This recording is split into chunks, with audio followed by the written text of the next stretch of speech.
Cube Radio. Salut, c'est Charles Tran avec l'équipe dans 5 minutes. On s'intéresse aux sciences, à l'histoire et à l'actualité. Aujourd'hui, on parle de vapotage. Est-ce qu'on va tous mourir si on commence à vapoter pour se défaire de la cigarette?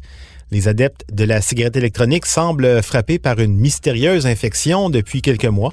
Qu'en est-il vraiment? Est-ce vraiment aussi dangereux qu'on le dit de vapoter? Élise Jeté s'est penchée sur la question. Même s'il est difficile de quantifier précisément à quel point la cigarette électronique est toxique à long terme, ça faisait depuis 2015 que toutes les recherches concordaient. Sa toxicité était infiniment moindre que celle de la cigarette traditionnelle. Mais en juillet, l'OMS a surpris tout le monde en jugeant que les cigarettes électroniques étaient incontestablement nocives et qu'on pouvait pas les conseiller comme outil d'aide à l'arrêt du tabac. Une vapeur qui semble anodine. Pourtant, elle contient des particules fines qui pénètrent les poumons et dont les effets ne sont pas encore... Les autorités sanitaires américaines classent la cigarette électronique comme dangereuse pour les jeunes, même si le nombre d'adolescents vapoteurs a quasiment doublé là-bas entre 2017 et 2018. Environ 800 personnes aux États-Unis ont été atteintes par une grave maladie pulmonaire. All individuals have a reported history of recent vaping or use of electronics. On dénombre un peu plus de 10 décès à ce jour. Puis l'Ontario a vécu son premier cas.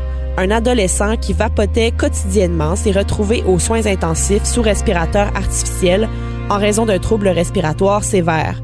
Les médecins ont écarté toutes les autres explications possibles. La cause, le vapotage. Finalement, à la fin du mois de septembre, c'est arrivé au Québec. Un homme adulte de Montréal qui essayait d'arrêter de fumer en utilisant plutôt la vapoteuse a été touché. C'est quoi cette maladie-là? Plusieurs personnes adeptes du vapotage et a priori en bonne santé ont commencé à souffrir de symptômes de plus en plus handicapants. Il s'agit en fait d'un syndrome de détresse respiratoire aiguë. Du liquide s'accumule dans leurs poumons et l'oxygène ne peut plus circuler. Quand on fait des radiographies pulmonaires, ça ressemble à une pneumonie virale ou bactérienne grave, mais les tests reviennent toujours négatifs. Des médecins de l'Université de l'Utah aux États-Unis pourraient avoir mis la main sur une piste intéressante. Dans les poumons de 100% des patients qu'ils ont pu observer, ils ont découvert de grandes cellules immunitaires, des macrophages. Des macrophages, ce sont des cellules des globules blancs. Celles-ci étaient chargées de gouttelettes huileuses.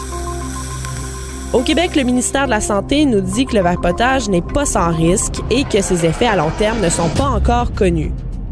Pour moi, qui dit « on n'a toujours pas d'informations à son sujet » dit « prudence ». C'est comme quand tu penses avoir rencontré l'amour sur une application. Tu connais quand même bien juste son âge et sa grandeur. Prudence. La présence de tels macrophages dans les poumons des patients oriente les médecins vers un diagnostic de pneumonie lipoïdique. C'est une infection souvent causée par un virus ou une bactérie.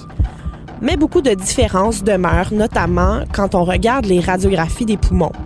Les chercheurs doivent déterminer si ces macrophages sont spécifiques à la maladie ou s'ils apparaissent aussi chez des personnes qui utilisent des cigarettes électroniques sans être malades. S'ils n'apparaissent que chez les malades, les chercheurs pourront commencer à imaginer un lien avec les huiles de vapotage susceptibles de causer ce syndrome. Il est important de savoir que les victimes de cette maladie pulmonaire sévère consommaient des cartouches de cigarettes électroniques achetées en ligne. Selon le Centre de contrôle et de prévention des maladies, qui essaie de décortiquer le problème aux États-Unis, 87% de ceux qui ont eu des symptômes graves avaient consommé des cartouches de THC, une composante du cannabis. La réaction inflammatoire qui a suivi a détruit certains de leurs tissus, plusieurs en sont morts ou ont gardé d'importantes séquelles. Interrogé par le Huffington Post, Gérald Zaguri, professeur à Polytechnique Montréal et expert en évaluation de l'exposition aux substances chimiques, dit que les soupçons se tournent vers l'acétate de vitamine E, utilisé pour épaissir l'huile de cannabis. C'est l'élément qui pourrait être à l'origine de la maladie. Il n'y a pas encore de quoi virer fou. Dans une chronique de la presse, Patrick Lagacé nous suggère de respirer par le nez. 1300 Américains sont tués d'une maladie liée à la cigarette traditionnelle chaque jour. La cigarette traditionnelle tue 480 000 personnes par année aux États-Unis. Le directeur national de santé publique du Québec, Dr Horacio Arruda, ne pense pas qu'il faille interdire la cigarette électronique. De toute façon, si les chercheurs sont sur la bonne piste, ce sont les produits vendus de manière plus clandestine qui occasionnent des problèmes. On ne ferait qu'empirer les choses. Ouais, principe de précaution. Dans tous les cas, j'ai bien fait d'arrêter. Merci, Élie Jeté. C'était en 5 minutes.